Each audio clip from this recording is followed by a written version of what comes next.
What Flora Wingate didn't know, what she couldn't have known, standing in a borrowed shawl at the edge of the Cedar Lodge Hall with her hands still smelling of chamomile and her boots still caked with mountain mud, was that the man in the third row had traveled 4 days through frozen passes to be here, not for the banquet, not for the mate presentation, for a meeting with the settlement's elder about border patrol routes that had been delayed twice already.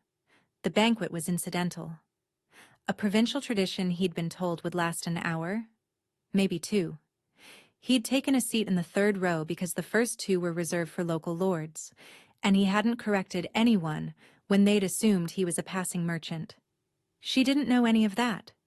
She didn't know his name. She didn't know that when his dark iron eyes found her across the crowded hall, just a flicker, just a half-second of contact before she looked away. Something in his chest pulled tight like a rope snapping taut. She didn't know. She was too busy trying not to be sick. The Cedar Lodge Hall smelled of pine resin and roasted venison, and the sharp mineral tang of the hot springs that fed the settlement's economy. Steam drifted through the open slats at the top of the walls, catching the lamplight, turning everything slightly golden, slightly blurred. Flora stood 8th in a line of 12 women arranged along the south wall like bottles on a shelf. Each woman wore her best. The girl beside Flora had braided wildflowers into her hair and pinned a borrowed brooch at her collar. The one 2 places down had rouged her cheeks so heavily they glowed like polished apples in the lamplight. They stood with straight backs and careful smiles, and the kind of desperate hopefulness that made Flora's throat ache. She hadn't wanted to be here. That point needed to be very clear. She had told Mathilde, the settlement's head healer, her mentor, the woman who had taken her in 3 years ago when she'd arrived with nothing but a satchel of dried herbs and a bruise on her jaw that she refused to explain. She had told her no. I don't need a mate. You don't need to want one. You need to stand in the line so I don't get fined for failing to present eligible women from my household. It's a formality, Flora. No one's going to choose the healer's girl who spends her days elbow deep in yarrow paste. And so here she was, 8th in line. Soft ochre linen dress she'd owned for 2 years, washed so many times the waist tie had gone threadbare. Her undyed wool shawl draped across her elbows because the hall was too warm for it on her shoulders, but she had nowhere else to put it. Cedar brown hair pinned in a soft knot at the crown of her head, already loosening. No rouge, no jewels. Just the thin copper chain at her wrist that had been her mother's, and the faint green smell of the poultice she'd been grinding an hour ago still trapped under her fingernails. She looked exactly like what she was, a woman who hadn't come here to be chosen. The first 3 women had been presented already. Lord Crispin Trent, seated at the head table in his claret brocade doublet with his black silk cravat knotted just so, had accepted 2 of them into his household consideration and declined the third with a languid wave of his hand. Flora watched from the line. Trent's washed steel eyes moved over each woman like he was inspecting livestock. He didn't speak to them.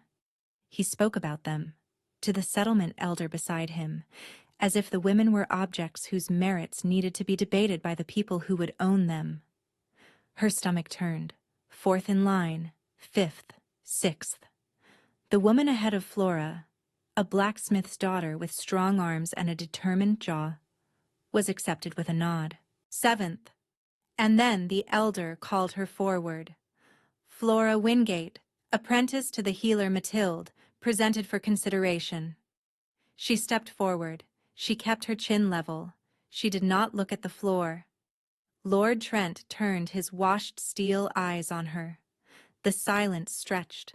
He looked at her boots, the mud, at her dress, the faded ochre, the threadbare tie, at her hands, the green stain under her nails, at the copper chain on her wrist, the only adornment. His lip curled. No. Just that. One word. Not even the courtesy of a wave. The healer's girl. He said it to the elder, not to her. His voice carried through the silent hall. Surely you're not serious. She smells of a poultice.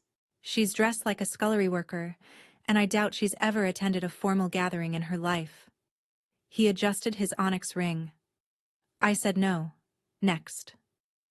Flora stood very still. She had expected rejection. She had wanted rejection.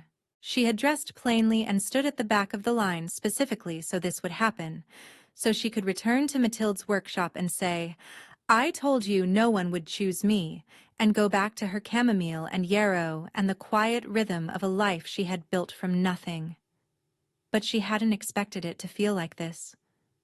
The heat crept up her neck. Not embarrassment. Fury.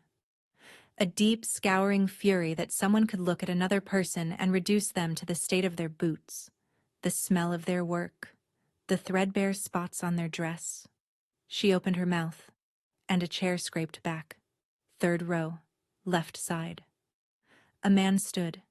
The hall went quiet in a different way. Not the polite silence of a presentation, but the held-breath silence of something unexpected. He was tall. That was the first thing she noticed. Tall and broad-shouldered in a dark umber wool overcoat that hung to his knees, a stone-colored linen shirt open at the collar, taupe trousers that fit like they'd been made for him. His hair was smoke black, cropped close with a natural wave that caught the lamplight. His jaw was clean-shaven. His boots were polished brown leather, well-made but not ostentatious. And his eyes, dark iron, the color of a cast-iron skillet left in the fire too long, deep and dense and almost black, but with a warmth buried underneath. Those eyes moved from Lord Trent to Flora. Stayed. I'll do it. 3 words. His voice was low, steady. The kind of voice that didn't need volume to fill a room. It carried through the cedar beams and the lamp smoke and the stunned silence like a stone dropped into still water. Lord Trent's composure cracked, just slightly. A twitch at the corner of his mouth, a sharpening of those washed steel eyes. I beg your pardon? You declined. I'm accepting. The stranger didn't look at Trent. He was still looking at Flora. If she'll have me. The hall erupted in murmurs. Chairs scraped. The elder looked stunned, his hands frozen mid-gesture as if he'd been reaching for a protocol that didn't exist. A woman in the first row leaned toward her companion and whispered something behind her hand. Lord Trent's jaw tightened, his washed steel eyes narrowing to slits, his fingers closing around his onyx ring as if he wanted to crush it. And Flora. Flora stared at the stranger in the third row and felt something she couldn't name. A flush of warmth that started in her sternum and radiated outward, like someone had pressed a heated stone against her ribs. The lamplight above her flickered, brightened, settled. She didn't understand it. I don't need rescuing, she said. The corner of his mouth lifted. Not a smirk. Something gentler. I know. Then why are you standing? He considered this. The whole hall waited. Because he was wrong, he said simply, and someone should have said so. They walked out of the lodge hall together. Not because she wanted to, because the elder, flustered and unsure of protocol, had declared the presentation concluded and ushered the matched pairs toward the settlement's guest quarters, and Flora had been too stunned to argue when the stranger fell into step beside her. The mountain air hit her like a wall, cold, clean, laced with sulfur from the hot springs. Steam rose from the pools scattered across the hillside, pale plumes against the darkening sky. You don't have to do this, she said without looking at him. Whatever this is, I know how these presentations work. You made a claim. Fine. But you don't actually have to follow through. I can go back to Mathilde's workshop and we can pretend this didn't happen. Is that what you want? She stopped walking, turned. He stood a pace behind her, his hands in the pockets of his overcoat, his dark iron eyes steady. There was no mockery in his face, no pity either. That was what surprised her. Men who intervened usually wore pity like a badge, wanted credit for their charity. This man just looked at her like he was waiting for an honest answer. "What I want," Flora said carefully, "is to know who you are." "Conrad," he said. "Conrad Avril. That tells me nothing." "It tells you my name." She exhaled sharply. "Why were you in the third row?" "I'm traveling through. I was invited to the banquet. I took an open seat." "And you just stood up for a stranger?" Something shifted in his expression. The steadiness remained, but beneath it, she caught a flicker of something raw. Exhaustion, maybe, or the weight of being constantly observed. "I've sat through a lot of banquets," he said quietly, "in a lot of halls, and I've watched a lot of people get treated the way he treated you. I've watched it happen, and I've stayed seated, and afterward I've told myself it wasn't my place." He paused. "I'm tired of staying seated." The warmth bloomed again, that strange, radiating heat in her chest. The copper chain at her wrist felt warm against her skin. She told herself it was the springs, the sulfur in the air, the altitude. She didn't believe herself. "One night," she said, "you walk me to the guest quarters. We sit through whatever formality the elder has planned, and in the morning you go your way, and I go back to my workshop. Deal?" He inclined his head. "Deal."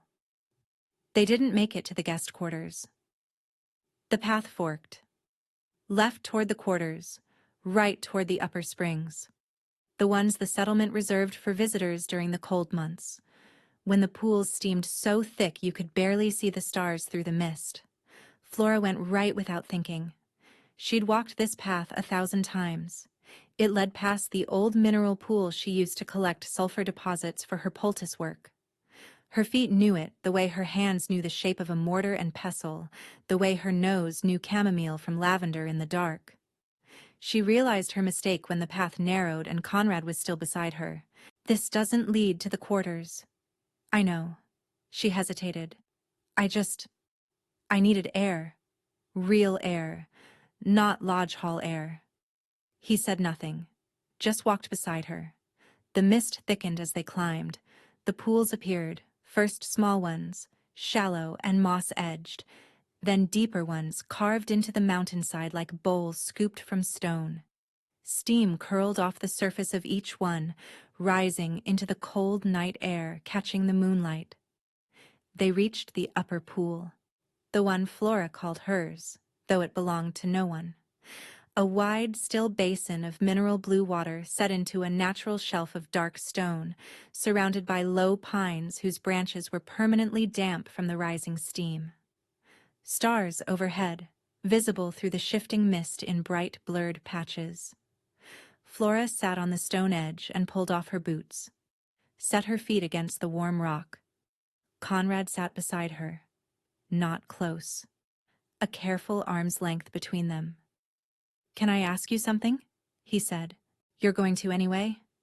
Another almost smile. "What he said, in the hall, about the way you were dressed, the way you smelled." He paused. "You weren't surprised?" It wasn't a question. She answered it anyway. "I've been told versions of that my whole life. Too plain, too practical, too much time with my hands in the dirt." She stared at the water. Steam drifted across her face. "When I came to this settlement 3 years ago, I had nothing. Mathilde gave me a table in her workshop and said, 'Make yourself useful.' So I did. I learned every herb on this mountain. I learned which roots ease a fever and which ones stop a wound from turning. I built something real with these hands." She turned her palms up, the green stains visible even in the moonlight. And he looked at these hands and saw dirt. The water rippled, a pocket of heat rising from below. "I stopped letting it land a long time ago. It landed tonight." She looked at him sharply. His dark iron eyes held hers without flinching. "Not because he was right," she said, and her voice came out harder than she intended. "Because everyone was watching, because they all heard him say it, and not one of them moved. Every single person in that hall looked at me being dismissed and decided it wasn't their concern. Not one person in that hall thought I was worth standing for. The silence held. The steam curled. One person did, Conrad said. The flare hit her then, not gently, not gradually, but all at once, like a candle catching a draft.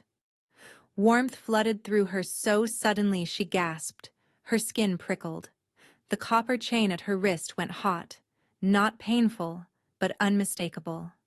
And the mist above the pool, she would swear later, would think about it for weeks. The mist brightened. Just for a second, as if something luminous had passed through it. Conrad went very still beside her. His hand, resting on the stone between them, had turned palm up. His breathing had changed. He'd felt it too. "What was that?" Flora whispered. He didn't answer immediately. When he did, his voice was rough. "I think you know." She did. She'd read about it in Mathilde's old texts.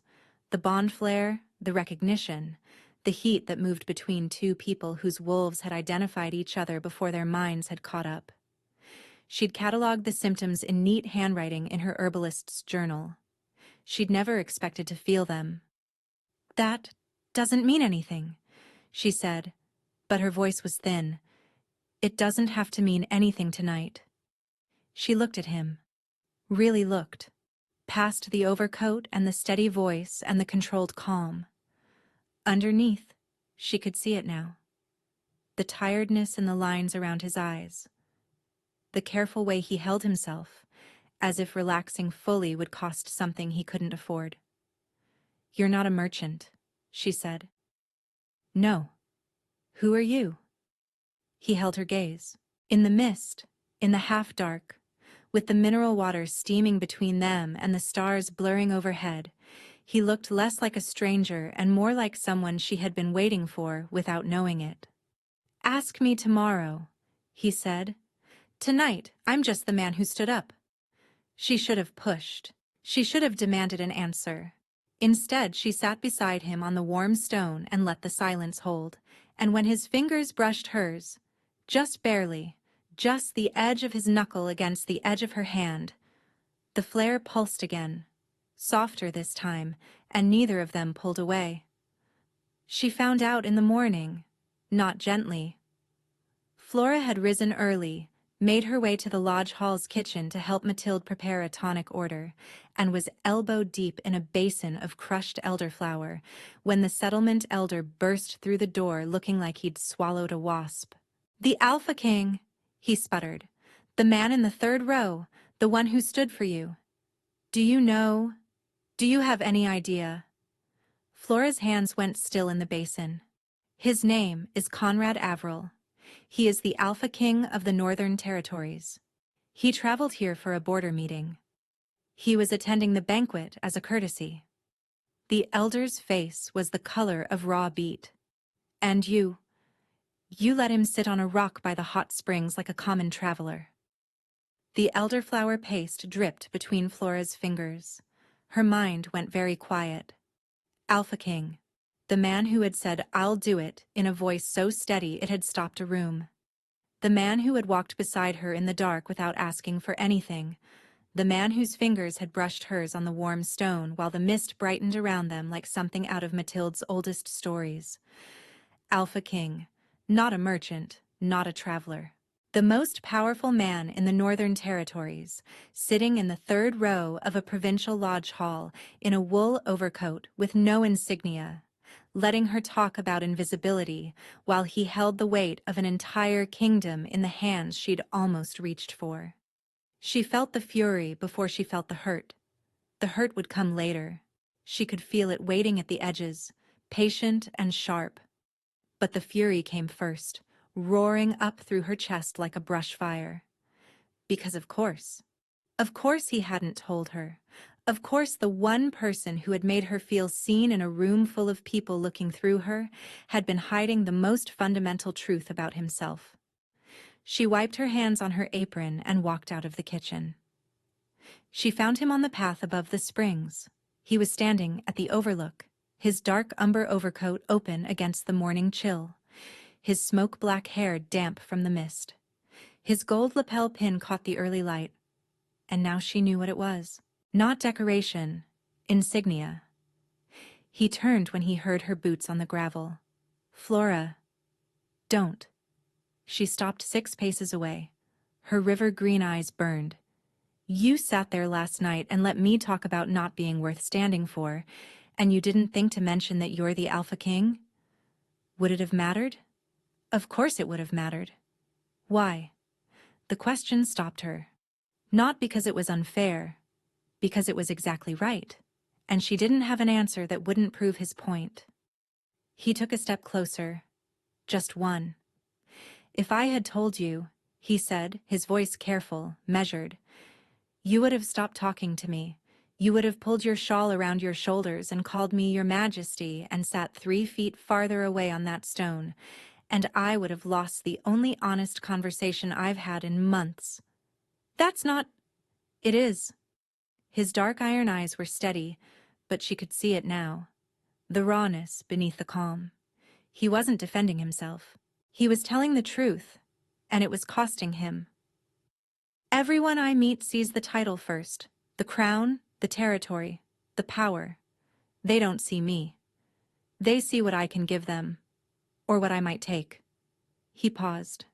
Last night you saw me, just me. Do you know how long it's been since someone looked at me and saw a person? The flare shuddered through her chest. She pressed her palm flat against her sternum, as if she could hold it down. It didn't work.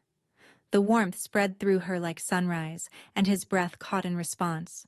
She watched it happen, watched his composure crack just slightly, watched his hand move to his own chest in a mirror of her gesture. I'm not sorry I didn't tell you, he said quietly. I'm sorry you found out from someone else. Flora stood on the gravel path above the hot springs with the mist drifting around her ankles and the mountain air sharp in her lungs. And she wanted, desperately, furiously, to hold on to the anger. It was clean. It was simple. It didn't require her to admit that he was right, that she would have retreated, that the woman who had sat beside him on the warm stone and let his knuckles brush hers had only existed because she thought he was no one. I need time, she said. He nodded. No argument, no persuasion, just acceptance, patient and steady and infuriating in its gentleness. She turned and walked back down the path. Lord Trent found her an hour later. She was in Mathilde's workshop, grinding rosemary into a fine paste with more force than the task required, when his shadow fell across the doorway. The healer's girl? Flora didn't look up. Lord Trent. He stepped inside. His tall, polished boots were immaculate against the workshop's dusty floor. His onyx ring gleamed as he rested one hand on the edge of her work table. I hear the man who stood for you at the banquet is the Alpha King. His washed steel eyes moved over the workshop, the bundles of drying herbs, the rows of tincture bottles, the mortar still full of green paste. How very fortunate for you. A king rescuing a poultice maker. It's practically a fairy story. What do you want? To inform you that I've filed a formal challenge to his claim. The presentation protocols are clear. A third-row guest has no standing to accept a candidate declined by a seated lord. His gesture was theatrical, not binding. Trent adjusted his cravat. I expect the elder to nullify the match by midday. Flora set down the pestle. She looked at Lord Trent, really looked at him. At the precision of his clothing, the calculation in his steel-gray eyes, the way he stood in her workshop like he was doing her a favor by breathing her air. This man had looked at her in front of 100 people and found her wanting, not because she was inadequate, because she was inconvenient. Because accepting the healer's apprentice offered no political advantage, no territorial gain, no status. She was a human being reduced to a cost-benefit analysis and found unprofitable. Flora stood up from her stool. She was shorter than him. She was wearing a paste-stained apron. She had rosemary under her fingernails and steam-frizzed hair falling out of its knot. She didn't care. "You didn't reject me because I wasn't good enough," she said, and her voice was steady, the steadiest it had been in days. "You rejected me because I wasn't useful to you. There's a difference, Lord Trent. And the fact that you can't see it?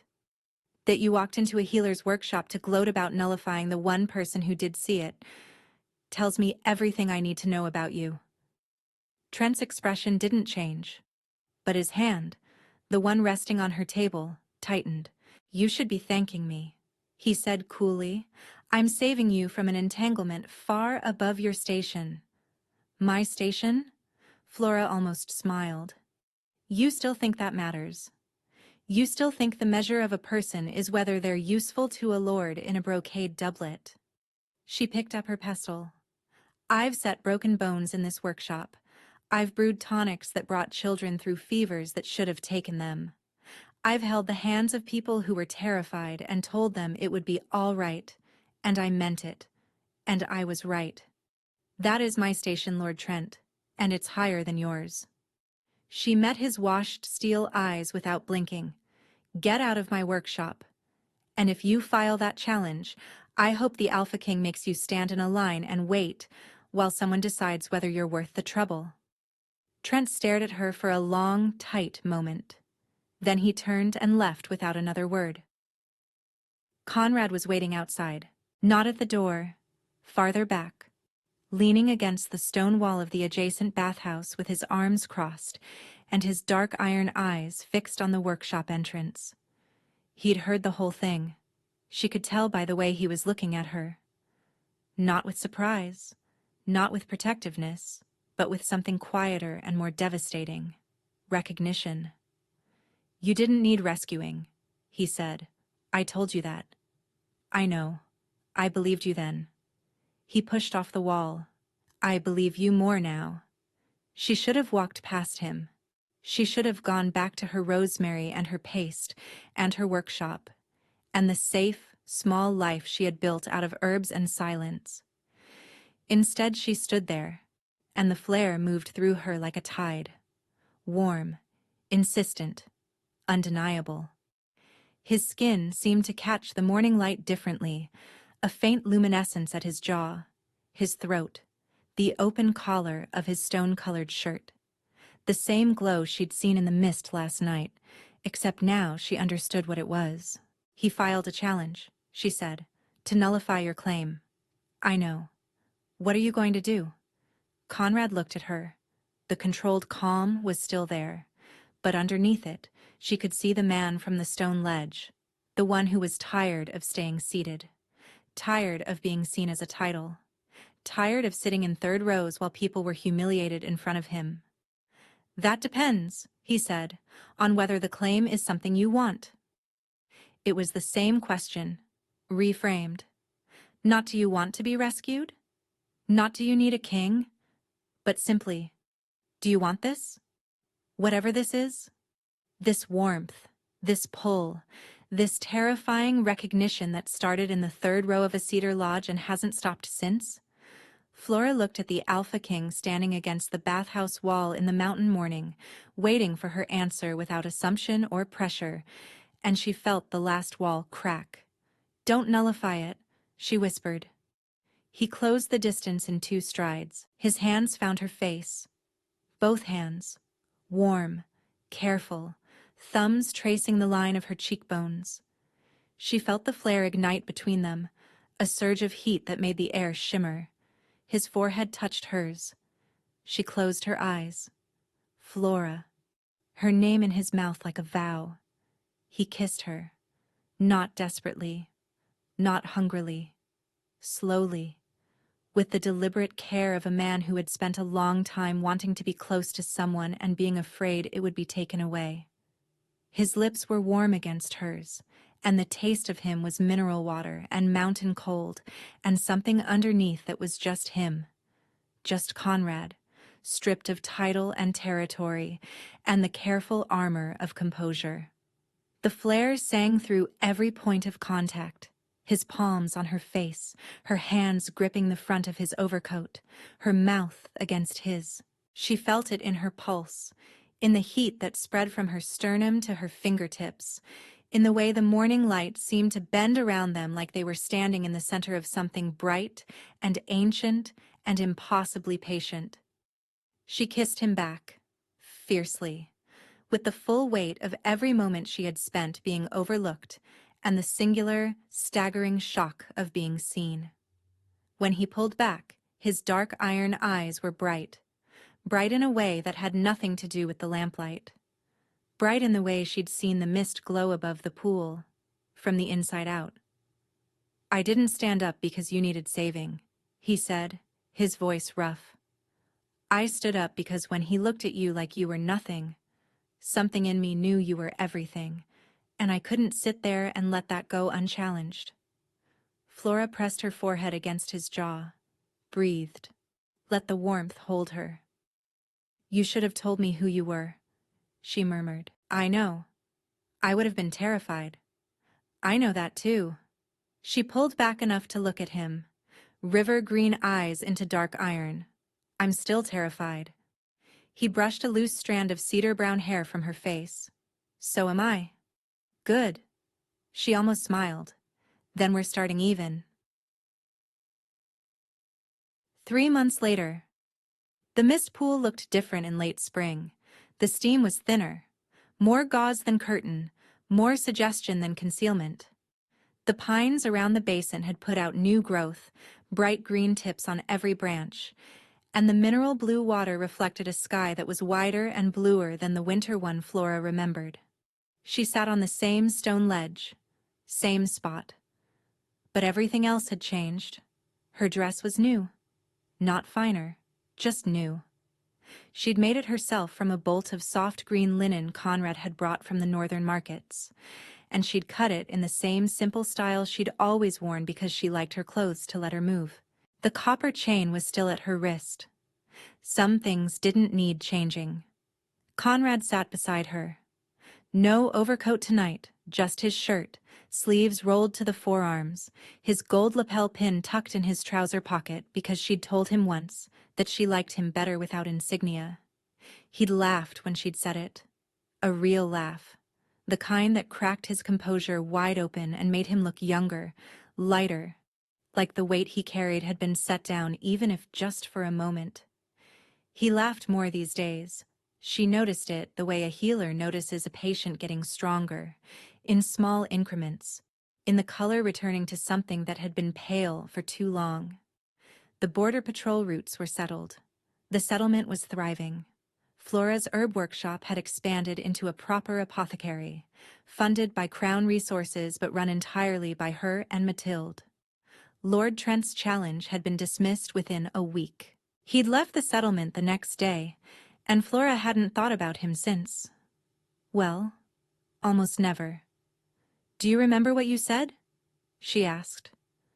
"In the hall, when you stood up." Conrad's dark iron eyes caught the last of the sunset on the water.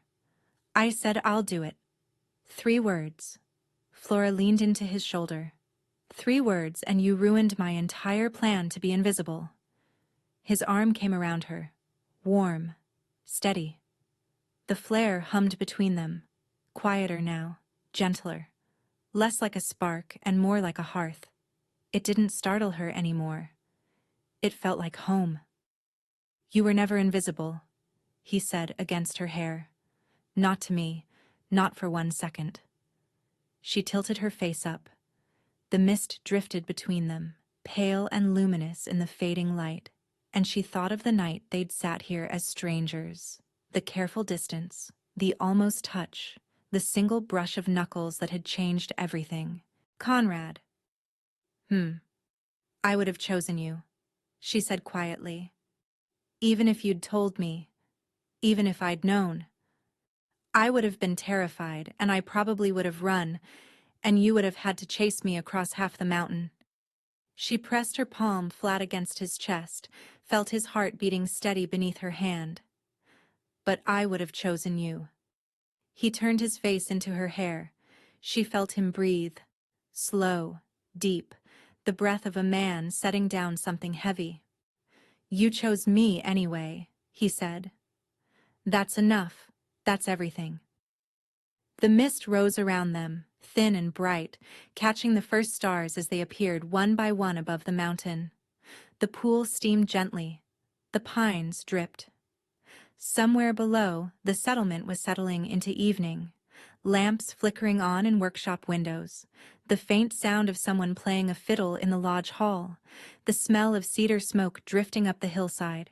And on the stone ledge where a stranger had once sat a careful arm's length away, the Alpha King held the healer close against his side, and neither of them moved for a very long time. There was nowhere else to be.